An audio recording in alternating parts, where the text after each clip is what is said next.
Bonjour à tous. Je crois qu'il me revient le rôle de démarrer ce webinaire. Je ne sais pas si vous m'entendez bien. Oui, c'est bon. Parce que j'entendais Mathilde faiblement. Écoutez, on est très heureux que vous ayez manifesté votre intérêt pour ce sujet. Je vais présenter nos intervenants dans un instant. Il nous a semblé intéressant, chez des enjeux des hommes et avec le comité 21, de créer cette occasion de dialogue avec vous aujourd'hui autour de la question du dialogue partie prenante, mais en considérant que ce dialogue partie prenante, il faut le positionner le plus haut possible dans l'organisation, en particulier au niveau de la gouvernance. On a longtemps vu les entreprises, à la fin du XXe siècle et au début de ce siècle, fonctionner en système fermé, prenant leurs décisions en cercle restreint. On est bien conscient du fait que les murs de l'entreprise sont en train de tomber, qu'il est important pour nos organisations de se penser comme faisant partie d'un écosystème. Je pense que la crise Covid nous a donné de nombreux exemples en la matière d'entreprises qui avaient réussi à bâtir des liens étroits avec l'amont, y compris au niveau des filières, et puis l'aval avec leurs clients, et qui ont davantage résisté finalement au choc ou aux turbulences de la crise. Et donc, il est clé pour les entreprises de s'ouvrir à leur écosystème, de co-construire avec lui.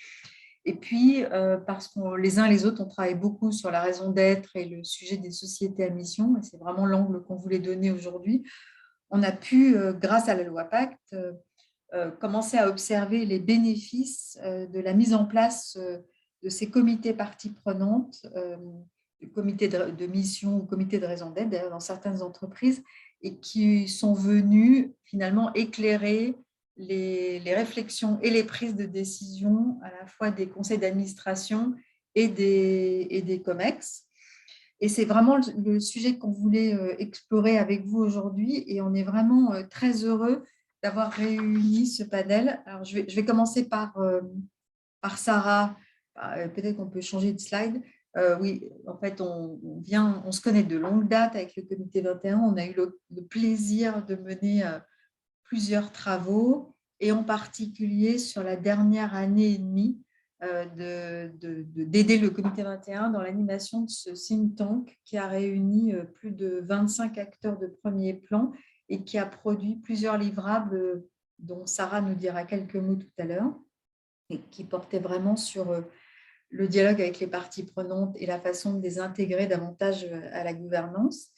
Ensuite, on voulait vraiment faire un focus sur les comités de mission. Et du coup, on est très heureux que vous ayez pu, Camille, nous rejoindre aujourd'hui. Donc, vous êtes en charge de la sustainabilité et du business développement chez Chiesi. Et je sais que vous êtes rattachée directement à Patrice Carayon, dont on a vraiment eu le plaisir d'entendre les prises de position sur ce sujet, notamment au sein de la communauté des entreprises à mission.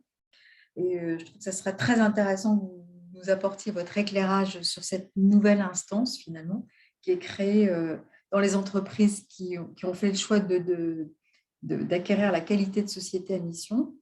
André, on se connaît de très longue date, voilà, quand tu étais dirigeant du cabinet Secor, qui est un cabinet franco-canadien à Paris, et tu as beaucoup contribué aux réflexions à la fois sur la loi Pacte, sur l'intégration des parties prenantes à la gouvernance, notamment dans le cadre d'entreprises et progrès, dont tu es administrateur et chez qui tu pilotes plusieurs travaux.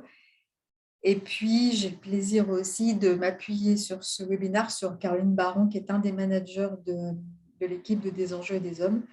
Et donc voilà, sans plus attendre, ce que je vous propose, c'est qu'on enchaîne directement sur peut-être quelques conclusions des travaux qui, donc, comme je le disais à l'instant, ont mobilisé pendant 18 mois, sous l'égide du comité 21, un groupe de travail qui a réfléchi aux enjeux de ce dialogue, et notamment à la dimension internationale du sujet. Du coup, je te passe la balle, Ouais. Sarah. Merci Agnès. Bonjour à tous, je suis ravie d'être avec vous aujourd'hui. Je vais effectivement vous présenter succinctement l'ensemble des travaux qu'on a pu mener ces derniers mois avec l'équipe des enjeux et des hommes au comité 21. Et je vais revenir sur certains points clés pour un petit peu nourrir nos échanges aujourd'hui. Donc, on a publié en presque un an et demi d'échanges 3 publications. En fait, l'animation de ce think tank, entreprises et parties prenantes, nouvelles voies de résilience et de gouvernance, avait vraiment pour objectif, déjà dans un premier temps, de prendre un petit peu le pouls, à la fois en dehors de nos frontières, mais aussi à l'échelle nationale, sur l'état du dialogue parties prenantes en France, dont on avait bien mesuré la montée en puissance.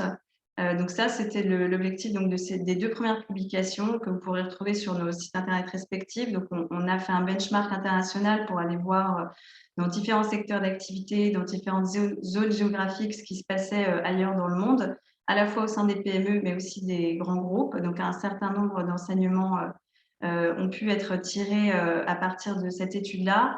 Et ensuite, on a fait un focus cette fois-ci sur la France à travers donc des interviews qu'on a menées, des enquêtes qui ont été menées auprès des entreprises, mais aussi des parties prenantes. Et là, également, une grande richesse de données que je vous invite à consulter pour finir par formuler des propositions sur, disons, l'étape la plus avancée, la plus intégrée du dialogue avec les parties prenantes, qui est celui de son lien réel avec la gouvernance, et c'est-à-dire dans quelle mesure est-ce que les parties prenantes peuvent concrètement, via des outils, des mécanismes, influencer la prise de décision en entreprise et donc avoir vraiment un réel impact. Donc ça, c'était vraiment la philosophie de nos travaux et ce sur quoi on souhaitait atterrir. Et donc, je vais revenir en quelques points sur ces principaux enseignements et ces propositions.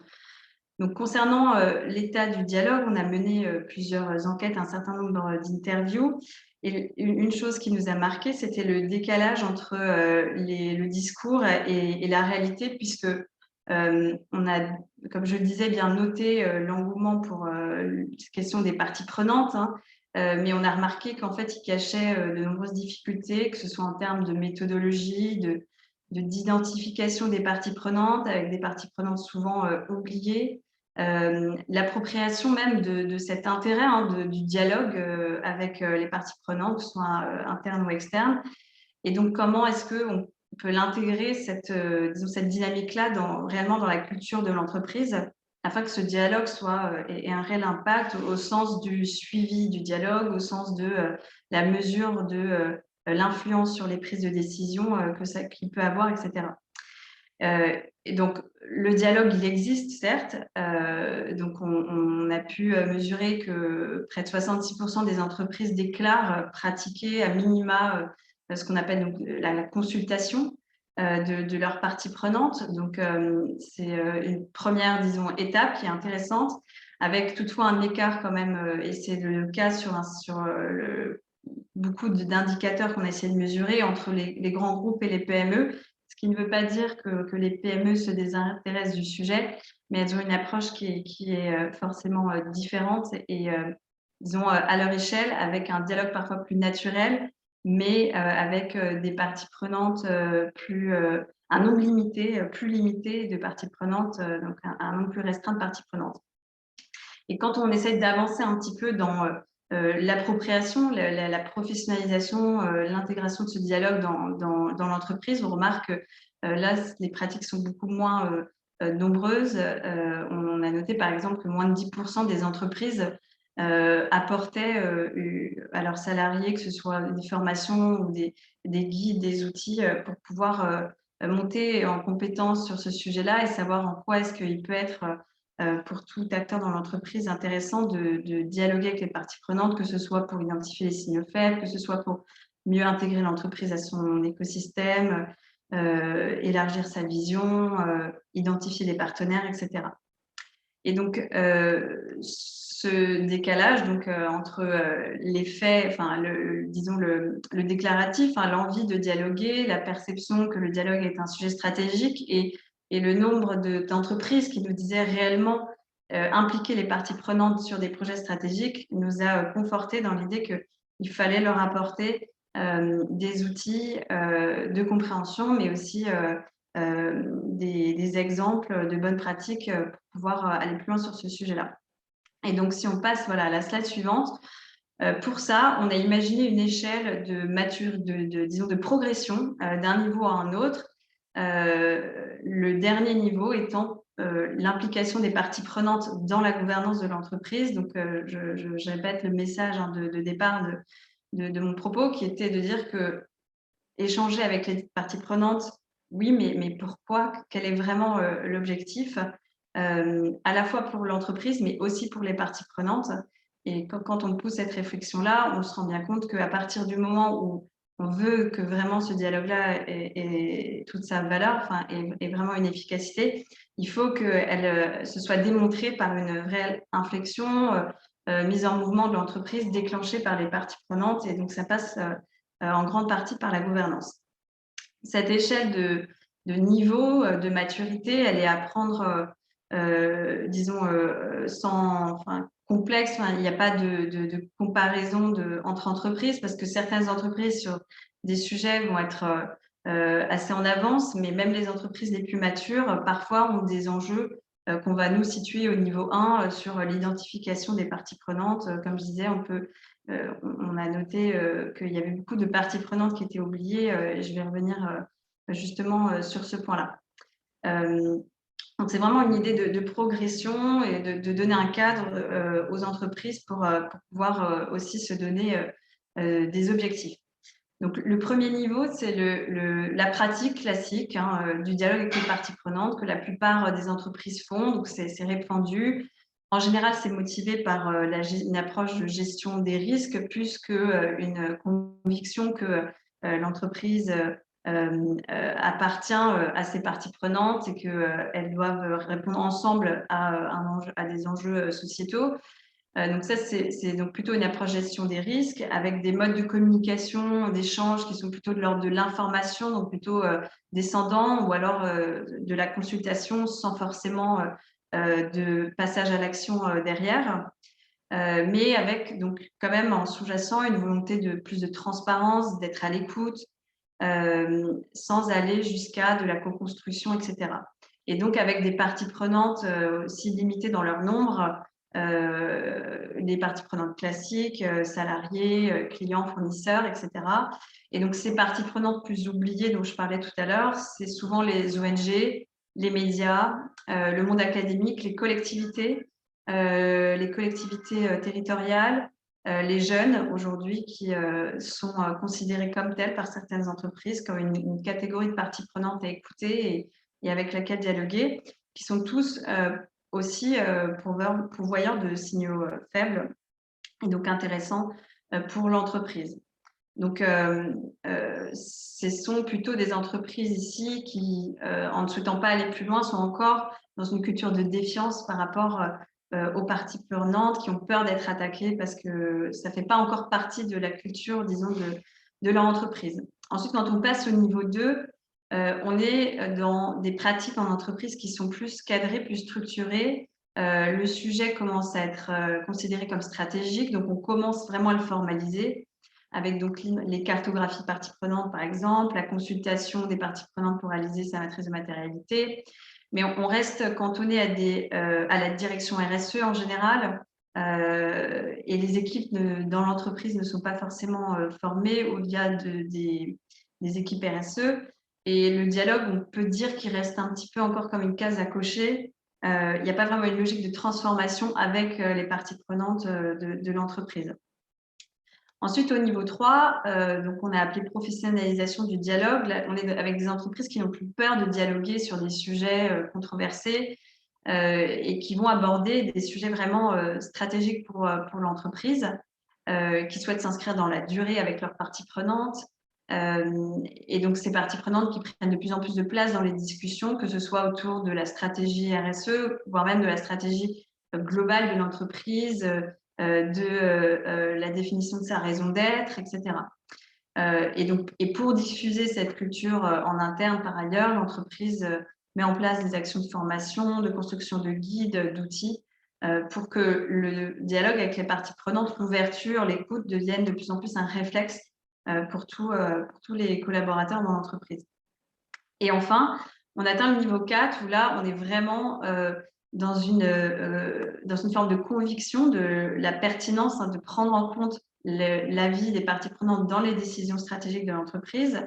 Cette conviction, elle est partagée par les parties prenantes elles-mêmes et par les entreprises.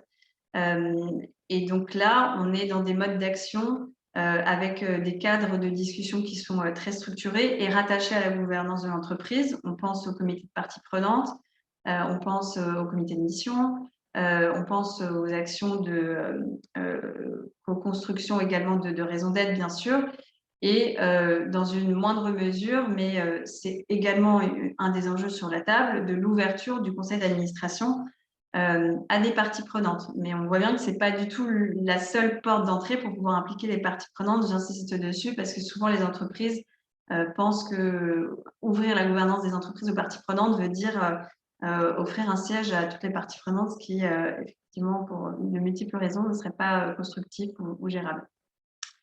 Et donc, pour ça, il y a encore de nombreuses limites, encore une fois, des décalages, je l'ai dit, par rapport aux ambitions d'ouverture et puis la réalité. On a pu noter qu'il y avait des contextes qui étaient quand même plus favorables et notamment, bien entendu, la conviction du dirigeant lui-même, hein, de l'intérêt d'intégrer les parties prenantes dans la gouvernance, et puis des contextes, des phases clés de la vie de l'entreprise, comme la définition de sa mission, le passage à société à mission, ou la définition d'une nouvelle stratégie d'entreprise, etc. Donc, toutes ces réflexions-là nous ont permis de formuler des propositions que vous voyez là, qui ont vraiment pour objectif d'aider les entreprises à passer d'un cap à un autre sur donc, cette échelle de progression. Je vais revenir sur quelques-unes d'entre elles. L'objectif de ces propositions étant bien d'embarquer tous les niveaux de maturité d'entreprise. Donc, il y a des choses qui, pour certaines, sembleront déjà acquises et pour d'autres, moins. Je ne vais pas revenir sur l'identification des parties prenantes, sauf pour vous donner quelques exemples. Quand on parlait des parties prenantes oubliées, je pensais également aux concurrents. Il y a par exemple l'initiative SPICE qui a été lancée par L'Oréal, qui a pour objectif d'imaginer, de fabriquer l'emballage, disons, le plus éco-responsable de demain, et qui réunit l'ensemble des acteurs du même secteur autour de cette question-là. Donc, des concurrents qui réunissent leurs forces pour pouvoir répondre à un enjeu sociétal. Voilà, donc ça, ce sont des dynamiques qu'on comprend directement comme étant vraiment vertueuses, mais qui ne sont pas forcément pensées dans le cadre de la démarche de dialogue avec les parties prenantes. Or, ça en fait vraiment partie. Et tout à l'heure, j'ai parlé des jeunes aussi. Donc, il y a une PME qui s'appelle Signorizza, qui est une chaîne de restauration, qui, elle, a créé pendant la crise du Covid un comité qu'elle a appelé Émergence, qui est composé uniquement de parties prenantes de moins de 30 ans, je crois, et qui a pour objectif de les faire s'exprimer sur différents enjeux de l'entreprise pour les challenger, pour avoir un regard extérieur, bousculer des croyances, etc. Par ailleurs, donc au niveau d'après, donc vous voyez la proposition numéro 7 sur la désignation d'un responsable des relations avec les parties prenantes. Ça, c'est quelque chose qu'on voit apparaître dans les entreprises. Je crois que des enjeux des hommes, vous allez organiser un webinaire sur ce sujet-là. Donc, l'objectif, en tout cas, de ce poste qui est en train de se développer, d'assurer dans l'ensemble de l'entreprise une cohérence avec les différents niveaux de dialogue qui peut exister. Donc, c'est plutôt pour les grands groupes, du niveau local au niveau global, mais aussi en transverse sur les différentes thématiques, mais aussi d'apporter de la méthodologie aux collaborateurs et des cadres de référence. Ensuite, je citerai pour terminer, donc sur le dernier bloc, les propositions, la proposition 16, faire venir aux assemblées générales des entreprises des parties prenantes, qui nous semble être aussi une idée intéressante parce que c'est un endroit où on n'a pas l'habitude de faire venir les parties prenantes externes, en dehors, bien sûr, des actionnaires qui peuvent recouvrir des réalités aussi même différentes. Mais donc ça, c'est une démarche qui nous semble intéressante. Bien sûr, il faut choisir la bonne personne qui va pouvoir incarner ces parties prenantes. Et on a l'exemple de Danone, par exemple, dont le président du comité de mission est intervenu lors de la dernière Assemblée générale. Et enfin, je terminerai sur l'avant-dernière proposition sur l'intégration d'administrateurs qui ont des compétences sur les enjeux sociétaux au sein des conseils d'administration. Alors, on a dit 30%, un petit peu comme l'objectif de quota d'administrateurs salariés qui était dans les débats un peu le seuil minimum pour pouvoir finalement peser, avoir vraiment voix au chapitre sur ces thématiques-là. Et donc, dans cette même logique, on pense que ça peut être intéressant de diversifier les administrateurs par rapport notamment à ce critère-là qui n'est pas du tout aujourd'hui pris en compte dans le recrutement, le choix des administrateurs. Donc, voilà, je m'arrêterai là. Il y a beaucoup de choses dans les publications, beaucoup d'illustrations, d'exemples. Donc, vraiment, je vous invite à les consulter. Et je me tiens à votre disposition à la fin si vous avez des questions. Mais en fait, il y a quand même juste 2-3 questions peut-être sur lesquelles on pourrait répondre maintenant, Sarah, enfin, ou des suggestions. En tout cas, Corinne nous dit que les parties prenantes sont aussi une génération future et que certaines entreprises intègrent des alternants dans les parties prenantes. C'est vrai que je pense que ce sont des initiatives d'ailleurs qu'on a vues à travers les benchmarks qu'on a fait. Alors, pas forcément des alternants, mais ça peut être aussi effectivement des stagiaires et en tout cas les générations futures. On en a cité quelques exemples dans l'étude. Il y avait aussi une réaction sur l'adjectif partie prenante. Je ne sais pas si tu veux dire 2 mots sur cette notion de partie prenante, parce qu'on a eu pas mal de débats au niveau du comité 21 pour se demander s'il fallait parler de partie prenante, de partie constituante, etc.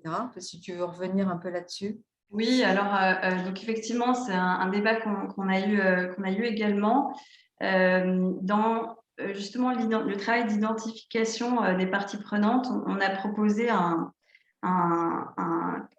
cadre de réflexion, en fait, de segmentation des parties prenantes pour justement amener à une réflexion nouvelle. C'était de découper les parties prenantes en parties prenantes impactées, les parties impactées, les parties impactantes et les parties intéressées. Pour vraiment remettre au centre de la réflexion de tous les échanges qu'on peut avoir avec les parties prenantes, enfin ces parties-là, la question de l'impact. Donc, je suis d'accord avec votre remarque sur la pertinence de ce terme. Et donc, on a essayé de l'ouvrir avec comme repère la notion d'impact qui nous semble pertinente pour pouvoir mesurer quelles sont les parties prioritaires avec lesquelles dialoguer, mais aussi quelles sont les formes de dialogue les plus adaptées en fonction de si on est dans l'impact ou si on est nous-mêmes impactants, etc. Parfois, évidemment, beaucoup de parties prenantes peuvent croiser les deux. Donc, voilà. Puis on a eu aussi toute une réflexion, vous le verrez, sur le fait que les parties ne sont pas prenantes dans l'absolu. Elles sont potentiellement intéressées, mais elles deviennent prenantes dès lors qu'elles-mêmes s'impliquent dans le dialogue. C'est-à-dire qu'on peut envoyer un grand filet de pêche et en fait, on va récolter dans ce filet de pêche des informations sur les parties qui se considèrent comme réellement prenantes dès lors qu'elles vont se manifester. Voilà. Et puis, il y avait aussi une réflexion que je trouve très intéressante par ailleurs sur le fait qu'on peut parler aujourd'hui de stakeholder centricity à l'époque, enfin, en lieu et substitution du customer centricity dans lequel les entreprises ont longtemps été. Il est vrai qu'aujourd'hui, cette notion de partie prenante amène à vraiment élargir le spectre. Et il y a aujourd'hui, d'ailleurs, on a fait un petit déjeuner qui a dû être enregistré et qui doit être sur la chaîne YouTube, mais avec Bordéo, sur ces nouveaux jobs qu'on trouve dans les entreprises de stakeholder officer. C'est vraiment intéressant. Il y a Corinne, si je peux ajouter un mini commentaire sur le stakeholder centricity, je pense que ça correspond pas mal à finalement ce qui se fait dans un certain nombre d'entreprises qui screenent l'ensemble de leur portefeuille produit ou d'activités au regard de critères clients, mais aussi bien autres, notamment environnementaux, sociaux, et donc avec une vision des intérêts plus larges des parties prenantes que seulement celui des clients.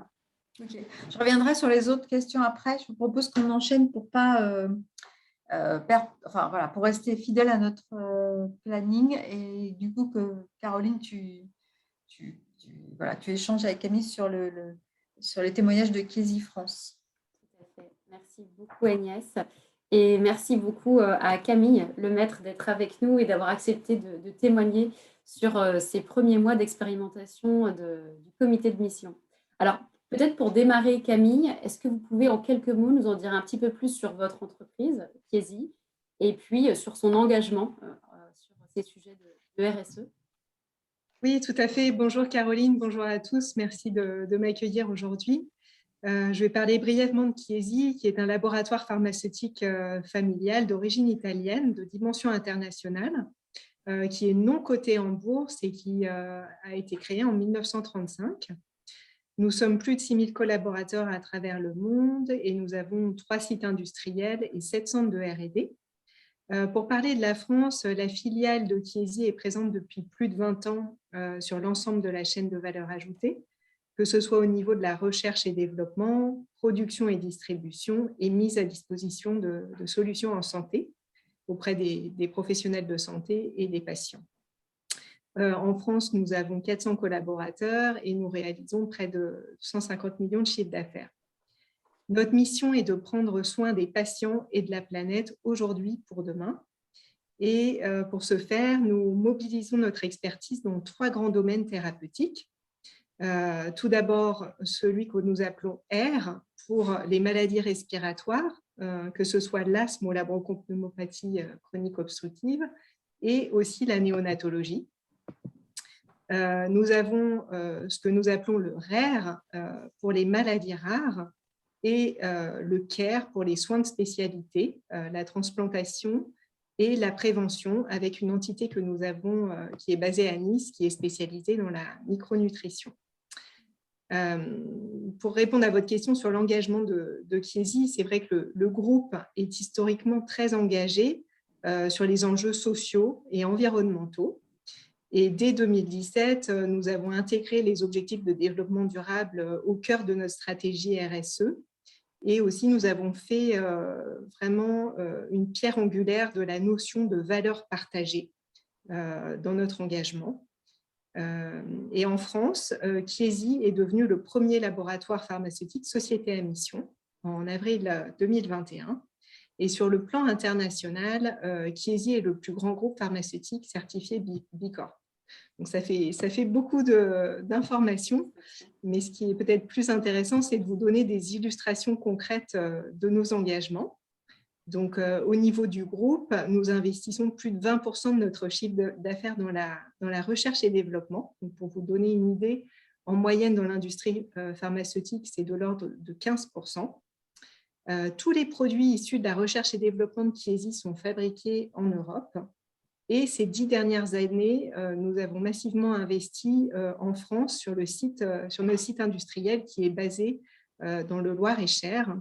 Et nous avons doublé le nombre de collaborateurs dans cette usine. Et il est important de savoir que ce qui est produit en France est exporté à 80%. Comme je vous le disais tout à l'heure, nous sommes devenus récemment société à mission et nous avons pris 3 engagements dans ce cadre-là. Le premier est d'innover avec nos parties prenantes pour apporter des solutions en santé, d'agir ensemble pour le développement et le bien-être des collaborateurs et de contribuer à la protection de l'environnement et de la société. Voilà Caroline, j'espère que j'ai répondu à votre question. C'est très clair, merci beaucoup pour votre présentation rapide, complète en même temps, qui nous montre bien tout le sérieux et la sincérité de la démarche de Chiesi. Alors, si on revient maintenant peut-être au sujet de notre webinaire et le dialogue avec les parties prenantes, les relations parties prenantes, est-ce que vous pourriez nous en dire un petit peu plus sur la manière dont ce sujet s'opère, s'orchestre chez Chiesi, et puis peut-être notamment via le comité de mission que vous avez créé il y a quelques mois maintenant? Oui, tout à fait. Merci de cette question. Donc, comme je le disais tout à l'heure, l'un de nos engagements, c'est d'apporter des solutions en santé. Du coup, cet objectif nous amène tout naturellement à interagir notamment avec des associations de patients ou des associations de professionnels de santé afin de nous assurer que nous répondons vraiment aux besoins des patients et aux besoins des professionnels de santé. Et je vais vous donner 2 exemples, l'un dans le domaine du respiratoire. Donc, nous avons collaboré récemment avec une association qui s'appelle Santé Respiratoire France pour permettre à une plateforme qui s'appelle Respiragora de voir le jour. Il s'agit d'un outil digital qui permet de créer du lien entre les personnes vivant avec une pathologie respiratoire, que ce soit l'asthme ou la bronchopneumopathie chronique obstructive, qui sont souvent des personnes isolées. Et donc, nous avons permis et soutenu cette initiative pour que les patients souffrant de ces pathologies puissent être plus en contact et moins isolés. Et j'ai un autre exemple dans le domaine de la transplantation, puisque nous avons collaboré avec une société savante et une start-up afin de développer une nouvelle solution pour assurer un meilleur suivi des patients transplantés sous forme de chatbot. Donc, c'est-à-dire que les patients reçoivent des SMS et ainsi les professionnels de santé peuvent mieux suivre leurs patients, savoir s'ils ont besoin d'une nouvelle visite ou au contraire si tout va bien et ils ne sont pas obligés de les faire revenir à l'hôpital, par exemple. Et pour répondre à votre deuxième partie de question sur le comité de mission, donc nous avons interagi avec plusieurs personnes pour constituer ce comité de mission qui a vu le jour en septembre dernier. Et nous avons sélectionné 11 personnes au total, 4 en interne et 7 en externe. Donc, on voulait vraiment que ce soit des personnes qui soient représentantes de notre écosystème. Donc, en interne, nous avons la chance d'avoir un représentant de notre maison mère qui fait aussi partie de l'équivalent du comité de mission italien. Nous avons un représentant de nos activités de visite médicale et un représentant de l'usine et moi-même qui représente les activités du siège et qui a la chance de présider ce comité de mission.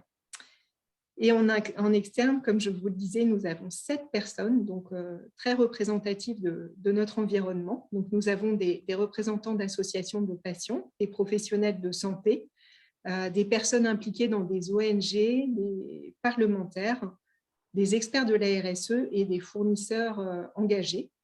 Et ces personnalités ont vraiment un parcours très différent et nous apportent énormément du fait de leur complémentarité, de leurs différences et de tous les apports qu'ils peuvent nous faire. Et pour l'instant, en tout cas, nous sommes vraiment ravis qu'ils nous accompagnent dans cette belle aventure. Super, merci Camille. On voit d'ailleurs le lien avec les éléments et les règles qui étaient éditées par Sarah tout à l'heure.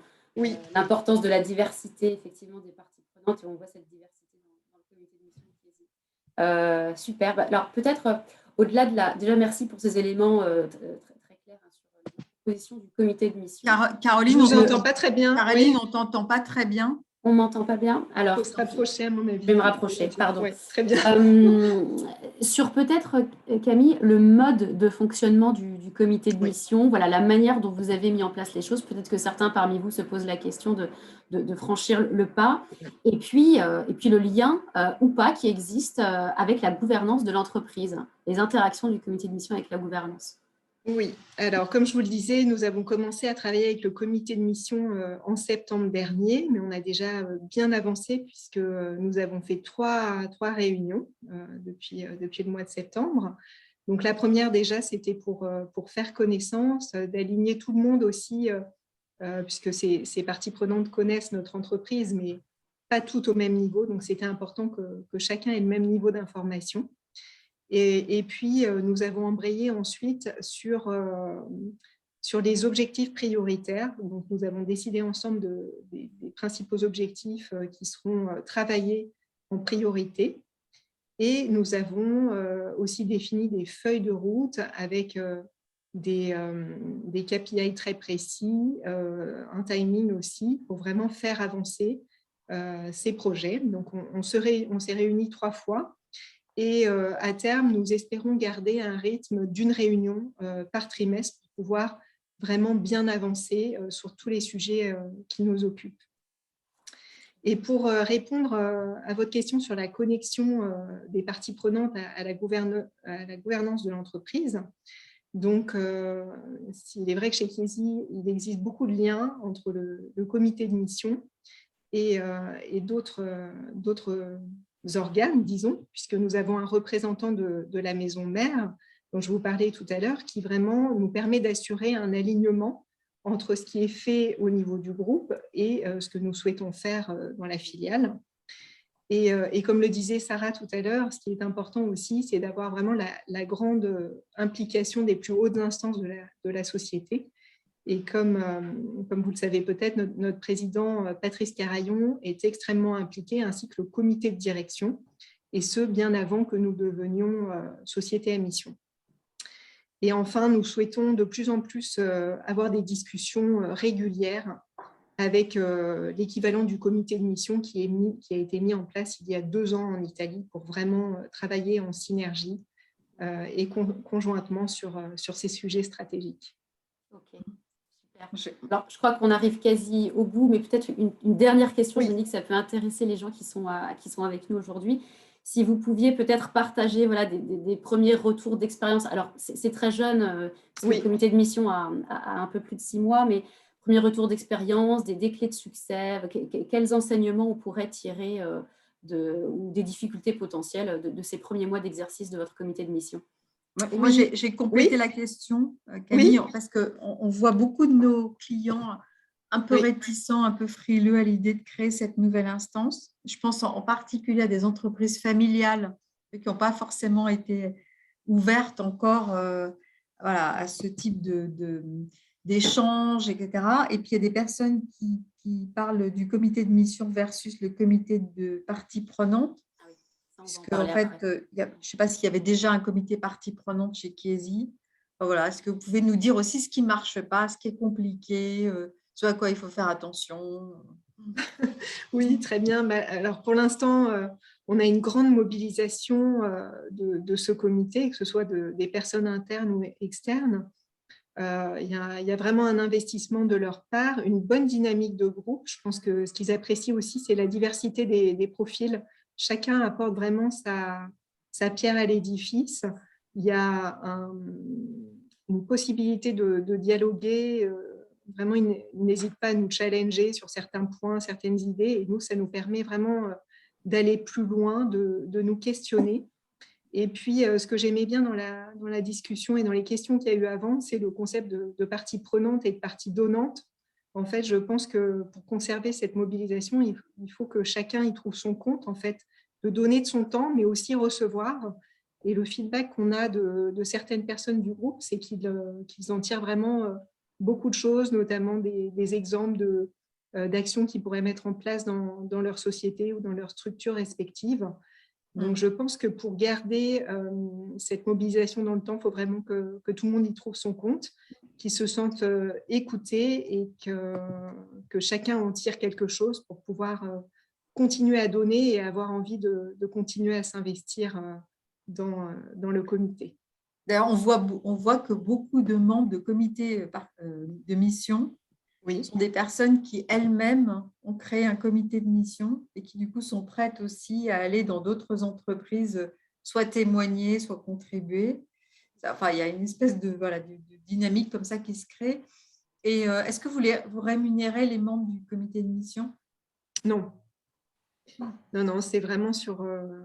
c'est pour ça qu'on est très content qu'ils soient aussi mobilisés aussi, puisqu'ils font ça vraiment sur leur temps libre. En plus, et j'en profite pour les remercier de leur investissement et de tout ce qu'ils nous apportent. C'est vraiment une belle aventure que nous vivons ensemble. Est-ce que vous avez limité dans le temps leur mandat et du coup, idéalement, dans 2 ans ou 3 ans, je ne sais pas dans combien de temps vous revisiterez la composition du comité de mission? Alors, sur le papier, ils se sont engagés pour 1 an et on espère qu'ils vont continuer au-delà parce qu'il y a vraiment une belle dynamique qui s'est créée.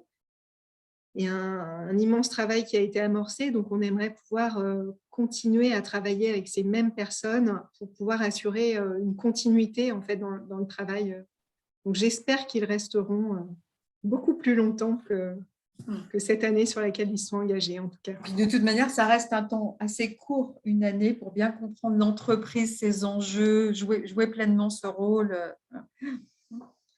Et en fait, ce qu'on voit aussi, c'est que ces comités de mission permettre de vraiment passer un cap, parce que j'ai vu qu'il y avait une question sur les comités de parties prenantes, y compris dont on parle dans l'ISO 26000. C'est vrai qu'on se rend compte que les comités de mission ont tout de suite bénéficié d'un positionnement assez haut dans les entreprises, soit au niveau des COMEX, soit au niveau des conseils d'administration, d'une lettre de mission claire, d'un mandat justement sur un temps déterminé. Enfin, on a l'impression que ça a finalement permis de upgrader ce qui était amorcé dans les comités parties prenantes qu'on a pu observer via l'étude avec le comité 21. Oui, mais c'est ce qu'on voit, en fait, leur mandat est très clair et ça pose les bases, en fait, pour une bonne collaboration, et justement se fixer sur le suivi de la mission qui est leur activité. C'est très clair et cadré. D'accord. Toutes les deux, vous voulez qu'on enchaîne, qu'on demande aussi à Oui. André son… On va enchaîner, voilà, pour laisser de la place à André. Merci encore, Camille. Merci Et puis revenir sur les questions après. Exactement. Tout à fait. Donc, en fait, André, enfin, toi, tu as beaucoup réfléchi à ces questions de dialogue partie prenante et de gouvernance, donc à la fois dans ta mission précédente de patron du cabinet Secor et puis dans tes activités au sein d'Entreprise et Progrès. Moi, j'avais presque envie qu'on démarre en resituant le sujet dans un contexte plus global d'évolution du capitalisme. Il y a plusieurs travaux qui ont été menés l'année dernière, notamment par l'Institut Montaigne ou par Entreprise et Progrès sur l'évolution du capitalisme vers un capitalisme responsable. Voilà, comment tu peux faire le lien entre ces instances-là de comités parties prenantes et ces évolutions à l'œuvre? Le dialogue avec les parties prenantes nous amène tranquillement, je dirais, délicatement, dans un nouveau modèle. On est en train de vivre, je crois, avec cette apparition des comités de parties prenantes, comités de mission, un grand virage dans le système capitaliste. C'est un peu optimiste, a priori, comme poser un diagnostic comme celui-là, mais vous savez, le capitalisme n'est pas figé. Il a beaucoup évolué à travers le temps. Il y a un peu plus de 100 ans, on était dans un capitalisme strictement patrimonial, et on est passé au milieu des années 50, environ du XXe siècle, on est passé à un capitalisme managérial pour après passer à un autre capitalisme, le capitalisme actionnarial dans les années 80, dominé par la finance. Donc rien ne nous interdit qu'il ne peut pas y avoir de virage.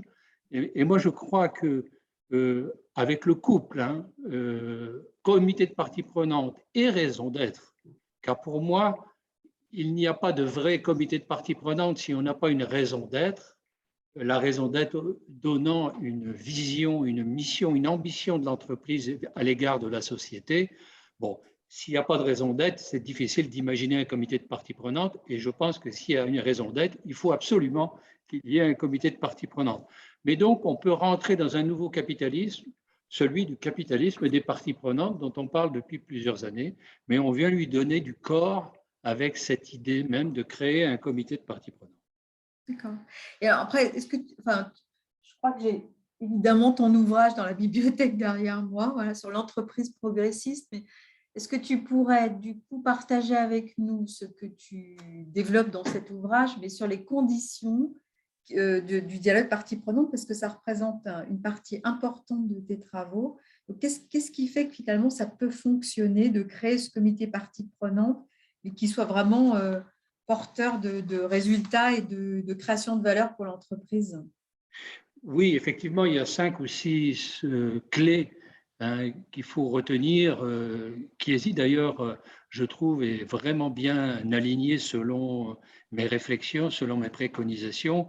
Je vois que Chiesi, par exemple, la première idée, c'est celle d'avoir une composition équilibrée de ce comité, que toutes les parties prenantes soient autour de la table, qu'on n'ait pas un focus particulier sur les employés ou sur les clients. Il faut absolument qu'on ait les parties prenantes internes, c'est-à-dire les salariés et les actionnaires, que les actionnaires soient là face aux parties prenantes externes.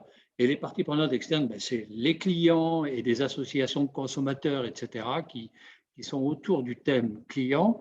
il y a des fournisseurs, et puis après, il y a les représentants de la société civile, hein, ou de la communauté si on est une entreprise avec un impact fort dans une région, dans un territoire. Voilà, donc il faut que ces gens-là puissent s'écouter, puissent s'entendre et faire des propositions à une entreprise qui va les mettre en œuvre. Hein, D'accord. voilà. Composition équilibrée. Qu'est-ce qu'il y a d'autre comme…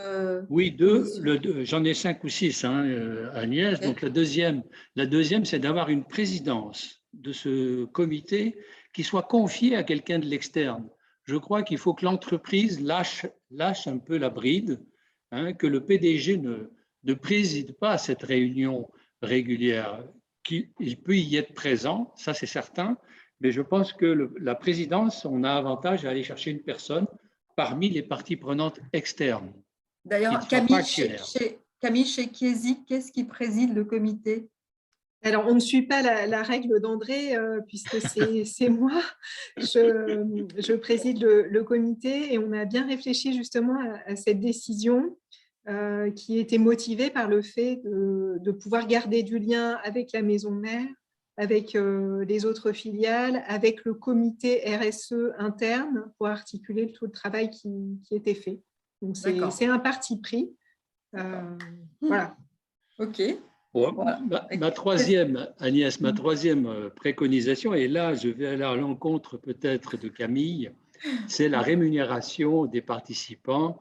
Je pense que c'est très sympathique, Camille, que vous ayez réussi à rassembler des gens qui ne sont pas demandeurs d'un dédommagement ou d'une rémunération, mais je crois qu'à moyen terme, ça sera nécessaire parce que d'abord, il y a beaucoup de travail. Il y a 4 réunions par an, comme vous le dites chez vous, et je pense que c'est un bon rythme. Ça, c'est avoir 2, 3 minimum, et si possible 4 réunions par an. Et c'est des réunions d'une journée, parce que pour se parler, on est 15, 16 autour de la table. Il faut pouvoir parler des problèmes de fond. On n'est pas comme dans un conseil d'administration centré sur la prise de décision. Là, il faut réfléchir, il faut donner des points de vue. Donc, c'est du temps, c'est de l'énergie, et après, il risque de se passer, on va regarder les membres du conseil d'administration qui, eux, ont des jetons de présence, ils ont des honoraires de participation de l'ordre de 50 000 € par an pour être administrateurs. Si les membres d'un comité de parties prenantes n'ont rien du tout, je pense qu'à terme, il va y avoir quelque chose. Donc, il faut un minimum, il faut une petite rémunération, ça c'est sûr. Et comme le disait Camille, moi, ce qu'on observe chez nos clients, c'est que pour l'instant, beaucoup de membres du comité de mission, ils trouvent vraiment leur compte et leur intérêt parce qu'on est encore dans une phase expérimentale de ces instances. Tu vois. Après, je comprends ce que tu dis, je pense que ça évoluera sensiblement dans le temps. Autre condition selon toi alors? Les thèmes du comité des parties prenantes, bien sûr, on dit souvent, et dans les comités de mission, là c'est clair, c'est obligatoire par le statut légal de la société de mission, il faut valider la raison d'être, il faut s'assurer qu'elle est bien implantée et regarder les facteurs de succès, les indicateurs, etc. Moi, je pense que ça, c'est un premier champ de travail, mais il faut que le comité donne des avis aussi sur les orientations et les décisions stratégiques à venir. Si dans 2 ans, l'entreprise veut faire une acquisition, a priori, ça ne change pas la raison d'être, mais attendez, le comité des parties prenantes va dire, attendez, l'acquisition se fait dans un coin, dans le sud de l'Italie, par exemple, et c'est une région précaire, très pauvre, etc. C'est très important de tenir compte des conditions de travail et de vie dans ce territoire, etc. Donc, les grandes décisions vont devoir faire l'objet d'une consultation par le comité des parties prenantes. Un dernier point, peut-être Agnès, c'est que ces avis sont destinés au conseil, c'est avant-dernier point, au conseil d'administration et à l'exécutif. Il faut effectivement, et vous l'avez très bien fait chez Chiesi, qu'il y ait un relais entre le comité des parties prenantes et les instances classiques de l'entreprise. L'entreprise a 3 grandes instances. L'Assemblée générale qui est souveraine, on a le conseil d'administration qui gouverne et on a l'exécutif qui est dans l'opérationnel et qui fait des plans d'action et des business plans. Vous voyez ? Mais donc, le comité des parties prenantes a intérêt à avoir des observateurs du conseil d'administration et du comité exécutif à ces réunions. Voilà. Mais ils sont observateurs, ce n'est pas eux qui doivent mener la réunion, je dirais. Il faut laisser les parties prenantes s'exprimer de A à Z. Et vous le faites peut-être chez Chiesi, mais qui est un rapport annuel du comité des parties prenantes à l'Assemblée générale des actionnaires. Ça, c'est une recommandation du comité 21 qui est excellente. Je pense que ça officialise la parole des parties prenantes externes devant les actionnaires. En fait, parce que le rapport du comité de mission, il n'est pas public, enfin, il n'est pas obligatoirement public. On sait que le rapport de l'OTI l'est, hein, vous pouvez me contredire si je me trompe, mais en revanche, celui du comité de mission, il peut être juste conservé au niveau de l'entreprise et partagé donc avec ses actionnaires et avec d'autres acteurs. C'est bien ça, Camille? Je ne suis pas spécialiste sur le sujet, mais en tout cas, nous, on comptait en fait, ce rapport de mission va être finalisé pour le mois d'avril et on comptait le partager. En fait, on trouve qu'il n'y a pas de raison. Et vous voulez le partager avec l'externe? Oui. Ouais, mais vous n'y êtes pas obligé, en fait. Non, mais on trouve que c'est une bonne façon d'expliquer ce qu'on fait, d'expliquer notre cheminement et notre trajectoire et nos objectifs. Oui, c'est intéressant. C'est une manifestation aussi de transparence. Moi, j'aurais bien voulu aussi peut-être 2 mots, André, pendant que tu as la parole, mais sur les PME, parce qu'on a vu avec le comité 21 dans les travaux de l'année dernière que quand même les PME regardaient ces sujets avec des yeux un peu effrayés. En fait, on a la chance d'avoir été choisis, nous, par le MEDEF de la région Provence-Côte d'Azur pour accompagner 300 PME, 150 par an, sur le chemin de la raison d'être et de la société à mission. C'est encore trop tôt pour faire un retour d'expérience et j'espère qu'on arrivera à monter un webinaire sur le sujet, mais on se rend bien compte que on ne réagit pas forcément de la même manière quand on est une structure de taille plus modeste. Et je sais que toi, tu as beaucoup réfléchi, André, sur cette question de PME. Est-ce qu'on peut avoir un comité de mission quand on est PME? Est-ce qu'il y a d'autres formats? Moi, je pense qu'on ne peut pas tout demander aux PME.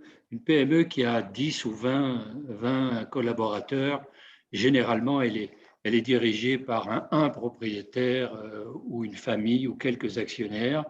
Ces structures-là n'ont pas de conseil d'administration et leur demander de créer un comité de parties prenantes, c'est un petit peu bizarre. Toutefois, et un peu lourd. Toutefois, si cette entreprise petite veut vraiment s'ouvrir à la société, et on a des startups là-dedans qui, dès le départ, ont une vision ouverte sur la société, moi, je leur propose, leur conseille de créer un mécanisme entre les deux, c'est-à-dire entre le CA et le conseil des parties prenantes, comité des parties prenantes, de créer un conseil consultatif. On ne voit pas beaucoup ça en France. Moi, je l'ai beaucoup pratiqué au Canada. C'est que des PME se donnent un conseil consultatif composé de 4-5 personnes, 6 personnes maximum. C'est-à-dire qu'il y a le propriétaire qui fait venir un salarié à côté de lui et il invite 3-4 personnes de la communauté, de l'extérieur, des gens qui sont… Alors là, il faut être précis, il faut essayer de trouver des gens qui ont une bonne compréhension des clients, une personne qui comprend bien les fournisseurs et une personne qui connaît bien la collectivité, la communauté dans laquelle vit l'entreprise. Et ces 4-5 personnes-là vont donner un avis, vont donner un feedback en quelque sorte sur la stratégie de l'entreprise à ce PDG. C'est lui qui prend les décisions, il est seul propriétaire, mais qu'il continue, mais avec l'avis d'un comité consultatif ouvert aux parties prenantes. D'ailleurs, Gérard Schoun nous dit que finalement, ce conseil consultatif, on le voit assez souvent dans les startups, par exemple. C'est intéressant. Ouais. Et je te propose juste peut-être, pour conclure, pour qu'on ait vraiment le temps de répondre à quelques questions, de dire un mot sur ce que finalement, de ton point de vue, ça change à la gouvernance des entreprises, mais court parce qu'il est 56. Donc, Oui. On rentre dans une gouvernance participative, en fait. Ça, c'est le grand changement dans le modèle du capitalisme des parties prenantes. On a déjà en France, par exemple, l'entrée d'administrateurs salariés. Hein, il y en a 1 ou 2 ou 3 dans les grandes entreprises. On pourrait aller beaucoup plus loin en ouvrant la table du conseil d'administration, ce qui fait que le comité des parties prenantes aurait véritablement une force parce qu'à l'intérieur même du conseil d'administration, qui est la grande instance de décision de l'entreprise, hein, pour la stratégie et le choix du PDG, etc. Donc, on aurait une ouverture avec des parties prenantes autour de la table des administrateurs. Moi, je propose qu'il y ait un tiers d'administrateurs représentant les actionnaires, un tiers représentant les salariés et un tiers représentant les autres parties prenantes avec des administrateurs indépendants. Et des administrateurs indépendants choisis parce qu'ils connaissent bien les parties prenantes. Hein, donc, on aurait une tridétermination et non pas une codétermination comme on l'a en Allemagne. En Allemagne, c'est très, très bien. C'est 50% d'administrateurs salariés et 50% d'administrateurs actionnaires. Ça marche très bien en Allemagne, et je pense qu'une tridétermination serait encore plus sympathique, plus pour rentrer dans le capitalisme des parties prenantes. C'est le modèle du futur, à mon avis. Voilà. Merci beaucoup, André.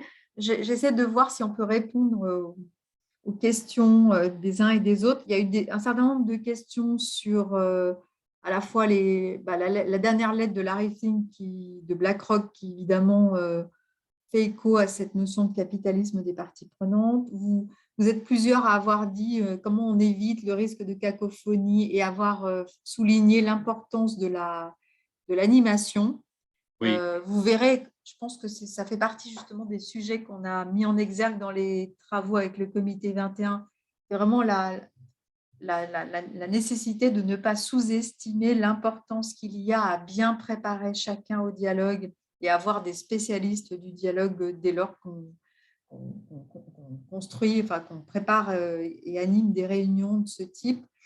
Il y a eu pas mal de questions aussi sur la sélection des membres qui vont constituer ce comité de parties prenantes. C'est un vrai sujet. On voit chez beaucoup de nos clients quelque chose qui va se faire en 2 étapes, c'est-à-dire qu'on constitue un premier comité qui peut-être va se réunir pendant 1 an ou 2 et qui est plutôt composé de personnes avec lesquelles on a envie d'expérimenter la démarche et qui sont peut-être plus friends que critical, voilà, dans la logique des critical friends. Mais c'est une approche. Et puis, il y a des entreprises qui vont directement à une composition plus exigeante, plus engagée en fait, de ce comité. Je vous invite vraiment à regarder les travaux de la communauté des entreprises à mission, parce qu'il y a beaucoup de publications et beaucoup de témoignages de webinaires sur le sujet avec des témoignages de personnes qui sont en expérimentation de ce type de process. J'essaie de voir s'il y a d'autres questions auxquelles on pourrait répondre dans la mesure où il est déjà 59. Gérard, tu cites l'association des dirigeants et administrateurs d'entreprises. Je ne sais pas ce que tu veux dire par là, mais en tout cas, je pense qu'au niveau de l'Institut des administrateurs, il y a aussi des réflexions en cours parce que les COMEX sont déjà bien impliqués et pas mal habitués à l'ouverture aux parties prenantes dans certaines entreprises. Mais c'est aussi au niveau des administrateurs qu'il faut arriver à positionner ces instances. Et puis, vous dites que le dialogue, Corinne dit que le dialogue avec les parties prenantes est également un processus de transformation. C'est très clair. Enfin, peut-être plus globalement, si on doit trouver un mot de la fin, mais tous ces travaux autour de la raison d'être qui amènent les entreprises à réfléchir à leur contribution sociétale, à leur réponse aux grands défis, voire à l'évolution évidemment de leur métier à des horizons lointains, puisque la raison d'être nous amène à chercher un phare ou une boussole, sont vraiment des occasions de transformation. Enfin, nous qui travaillons depuis 20 ans sur ces sujets de développement durable, on a vraiment, on boit du petit lait, j'allais dire, depuis qu'on travaille sur la raison d'être et les dialogues parties prenantes. Et puis, je vous inviterai aussi à suivre les travaux de la Convention des entreprises pour le climat, parce qu'il y a là un modèle extrêmement intéressant. On voit comment des entreprises qui sont embarquées, enfin 150 entreprises en l'occurrence, qui sont embarquées dans ce process, sont en train vraiment de faire pivoter leur business model et sans prendre le sujet juste par la petite porte, mais vraiment en y allant franco. Je trouve que c'est vraiment très intéressant à voir. Et puis, parce qu'on a déjà dépassé l'horaire, et je suis désolée parce que vraiment, c'est trop court, mais on vous enverra de toute manière les slides. On avait prévu aussi de vous dire 2 mots des autres travaux menés par le comité 21, mais peut-être qu'on pourrait les envoyer aussi par mail, si tu es d'accord, Sarah. Et puis, on a d'autres projets, d'autres webinaires, évidemment, aussi sur la chaîne YouTube de Des enjeux et des hommes à venir. Et n'hésitez pas à nous rejoindre sur toutes ces réflexions. Parce qu'on est sur des beaux sujets de transformation des entreprises tous ensemble. Voilà. Merci beaucoup Merci. d'avoir été avec nous Merci. aujourd'hui. Et merci Camille, merci André, Merci et à merci vous. Sarah. Et à bientôt, C'est bien. avec grand plaisir.